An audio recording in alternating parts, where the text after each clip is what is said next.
د پاکستان د جمعیت علماء اسلام مشر مولانا فضل الرحمن او پلاوی سره د اسلامي امارت د رئیس الوزرا کتنه.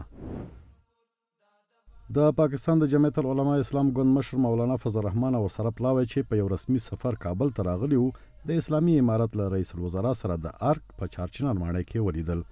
په دغه کتنه کې چې د افغانستان د اسلامي امارت قاضي القضات او د کابینې ځینو غړو حضور درلود، د پاکستاني علماو له پلاوي سره په بیلابیلو موضوعاتو خبرې وشوې. د افغانستان د اسلامي امارت ښاغلي رئیس الوزرا د پاکستاني علماو پلاوي ته هرکلی ووایه او هیله یې څرګنده کړه چې دغه سفر د دواړو ګاونډیو هیوادونو او ورونو ولسونو ترمنځ د اخوت او مثبتو اړیکو د تقویې سبب وګرځي. محترم رئیس الوزرا زیاته کړه د افغانستان اسلامي امارت د پاکستان په شمول هیڅ ګاونډي هیواد ته د ضرر پیښولو او ستونزو جوړولو نه اراده لري او نه هم چاته اجازه ورکوي چې زموږ له خاورې نور تهدید کړي. محترم رئیس الوزرا له افغان کډوالو سره د پاکستاني حکومت د ظالمانه چلند، افغان سوداګرو ته د صادراتو او سوداګرۍ په برخه کې د پاکستان د حکومت لخوا د جوړو شویو ستونزو یادونه هم وکړه او زیاته کړه چې سوداګري او اقتصادي راکړه ورکړه باید د سیاسي مسایلو قرباني نشي. ورپسې د پاکستاني علماو د پلاوي په استازیتوب مولانا فضل الرحمن خبرې وکړې او د اسلامي امارت د بریا له کبله د افغانستان خلکو ته مبارکي وویل او زیاته کړه افغانستان ته زموږ د راتګ هدف دا دی څو د دواړو هیوادونو ترمنځ په اړیکو کې